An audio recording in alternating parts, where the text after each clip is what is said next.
ठीक है दोस्तों, इस वीडियो को देखने के बाद आप क्या कहेंगे? ये है मेरा छोटा सा संदेश उन लोगों के लिए जो बहुत ज़्यादा दक्षिणपंथी हैं। अगर आप चाहते हैं कि मैं आपके देश से चली जाऊँ, तो मेरा सिर्फ़ जाने का टिकट खरीद दीजिए, रहने का इंतज़ाम कर दीजिए और मैं हमेशा के लिए आपकी ज़िंदगी से चली जाऊँगी। क्योंकि मैं आपको वादा करती हूँ, मेरा देश इस देश से कहीं बेहतर है। बस मेरी किस्मत ख़राब थी कि मैं यहाँ पैदा हुई। मुझे इस देश से आपसे भी ज़्यादा नफ़रत है, लेकिन मेरा सारा खर्चा उठा लो और मैं चली जाऊँगी। मैं आपको वादा करती हूँ, मैं वादा करती हूँ, कल के लिए टिकट बुक कर दो। सच कहूँ तो मैं यही कहना चाहूँगा, नहीं, अगर आपको ये देश इतना नापसंद है तो ये देश आपकी ज़िंदगी का खर्चा नहीं उठाएगा।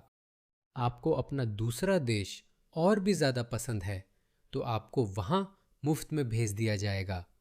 और अगर सब कुछ ऐसे ही चलता रहा तो हम एक टकराव की ओर बढ़ रहे हैं, और किसी बड़े नागरिक अशांति या गृह संघर्ष से पहले हमारे पास कुछ होगा, कुछ राजनीतिक प्रयास होंगे इस मुद्दे को शांतिपूर्वक सुलझाने के लिए। और उन समाधानों में से एक होगा, आपको जाना होगा। आप फिट नहीं बैठते, और यही रूपर्ट लोगे कर रहे हैं। और वो कह रहे हैं, और चाहे वह ऐसा करे या नहीं, या वह अगले कट्टर दक्षिणपंथी आंदोलन का रास्ता तैयार करते हैं, समय बताएगा। लेकिन चीजें वैसे नहीं चल सकती जैसे अब तक चल रही थी। ब्रिटेन ने लाखों मुसलमानों को आने दिया है, वहां हजारों मस्जिदें हैं। इस्लाम के नाम पर सचमुच सैकड़ों हत्याएं हो चुकी हैं। मुस्लिम समुदाय को ही कई विशेष सुविधाएं दी गई है, और फिर भी वे खुश नहीं हैं। तो आप क्या करेंगे? माफ कीजिए। हमने सब कुछ आजमा लिया। मुझे पता है कि मौजूदा व्यवस्था में उन सख्त कदमों को उठाने का दम नहीं है, लेकिन मेरी बात याद रखना, वो जरूर होगा। नहीं तो ब्रिटेन वैसे ही खत्म हो जाएगा जैसा हम जानते हैं। 1000 साल पुरानी सभ्यता, असल में उससे भी पुरानी। लेकिन ये जो वर्तमान दौर है वो हेस्टिंग्स की लड़ाई के बाद का है, 1066 के बाद का। मैंने गलती से 1088 कह दिया था, और फिर लोग कमेंट्स में मुझे कोस रहे थे। अरे यार, 1088, 1066। हाँ, मैं कोई इतिहासकार नहीं हूँ, मैं एक पर्यवेक्षक हूँ, और मुझे ऐसी गलती करने की इजाजत है। लेकिन मेरी मुख्य बात वही रहती है, हेस्टिंग्स की लड़ाई 1066, पूरी तरह से नया ब्रिटेन, या कहे इंग्लैंड। और उससे पहले, फिर भी आप रोमनों तक भी पीछे जा सकते हैं। और उससे भी पहले घुमंतू जनजातियां, एक बहुत ही समृद्ध लंबी सभ्यतागत छोटा सा देश, लेकिन बहुत बड़ा प्रभाव। मुझे नहीं लगता कि किसी और देश का प्रभाव यूनाइटेड किंगडम से बड़ा रहा है। अगर ब्रिटेन के लोग अपनी संस्कृति, अपने जीवन के तरीके, अपने समाज में हो रही इस मिलावट, अपनी संस्कृति के क्षरण के बारे में जल्दी कोई समाधान नहीं ढूंढते, तो वो यूनाइटेड किंगडम खत्म हो जाएगा। कुछ न कुछ करना ही होगा। तो कुछ लोग इसका विरोध कर रहे हैं, जैसे कि पॉल गोल्डिंग। वह ब्रिटेन फर्स्ट के नेता है। मैं उन्हें अपना दोस्त मानता हूँ।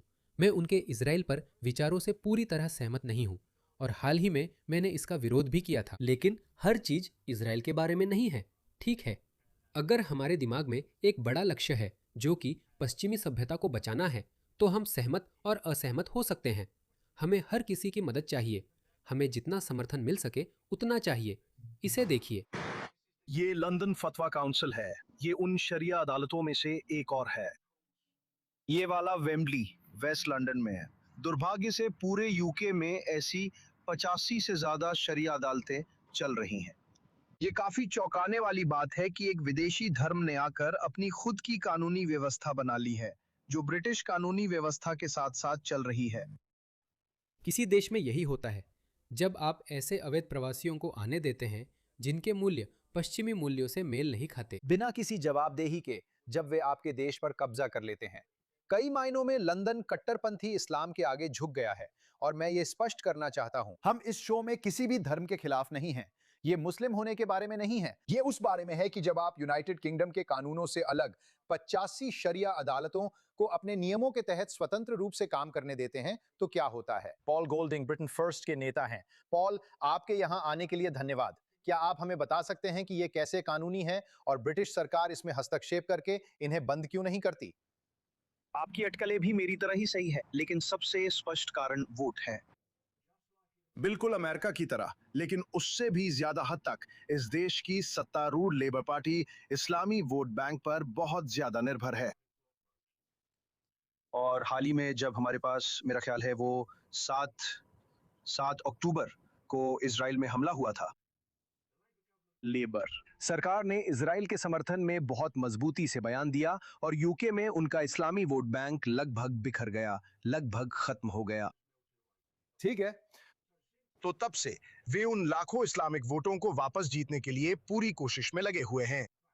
तो मूल रूप से ये दशकों से चल रहा है। मेरा मतलब है, ब्रिटेन पर एक के बाद एक इस्लामी आप्रवासन की लहरों से कब्जा किया जा रहा है और उपनिवेश बनाया जा रहा है। इस देश में अधिकांश इस्लामिक आबादी की तुलना में हमारे साथ दूसरे दर्जे के नागरिकों जैसा व्यवहार किया जाता है। उन्हें विशेष प्राथमिकता दी जाती है, उन्हें कतार में सबसे आगे रखा जाता है, उन्हें अपनी समानांतर कानूनी व्यवस्था बनाने की अनुमति दी जाती है, उन्हें बर्बर, हलाल, वध जैसी चीजों में शामिल होने की अनुमति दी जाती है। इस देश में आतंकवादी निगरानी सूची में 50,000 से अधिक ज्ञात इस्लामवादी हैं, और अगर आप इसके खिलाफ बोलते हैं, अगर आप कुछ भी कहते हैं, तो मीडिया आपको एक नस्लवादी के रूप में बदनाम कर देता है। आपको बदनाम किया जाता है और इस्लामोफोब और दूर कहा जाता है। दक्षिणपंथी भी। मुझे यकीन हमें है कि वे हमेशा यहाँ भी अति यही दक्षिणपंथी करते हैं। कहा जाता वे है। दावा करते हैं ये मार्गदर्शन केंद्र हैं, जैसे काउंसलिंग सेंटर, इस्लामिक मार्गदर्शन केंद्र।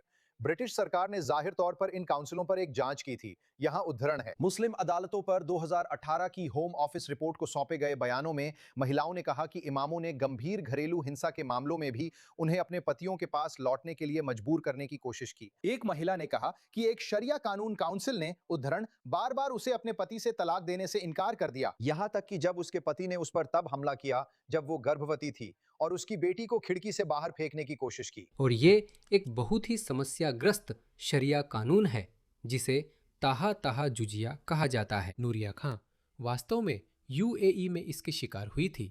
पुलिस ने भी उनसे कहा कि वे अपने हिंसक पति के पास वापस जाए, क्योंकि इस्लाम में महिलाओं के पास अपनी मर्जी नहीं होती। यही मतलब है जब हम यूके में शरिया अदालतों की बात करते हैं, वे पश्चिमी मूल्यों के खिलाफ है। आप एक समानांतर कानूनी व्यवस्था नहीं चला सकते सिर्फ इसलिए कि वे व्यभिचारियों को पत्थर मारकर मौत की सजा नहीं दे रहे हैं। इसका मतलब ये नहीं है कि वे शरिया का कोई नरम सौम्य रूप अपना रहे हैं। ये अब भी पूरी तरह से पश्चिमी मूल्यों के खिलाफ है। उद्धरण, मतलब मेरे लिए तो ऐसा लगता है जैसे ये स्वतंत्र अदालतों की तरह काम कर रही हैं। मुझे चलाने दीजिए। मुझे पता है कि आप इनमें से एक के अंदर जा सके थे। मैं बस वो वीडियो चलाना चाहता हूं और फिर आपकी प्रतिक्रिया जानना चाहता हूं। जरा देखिए।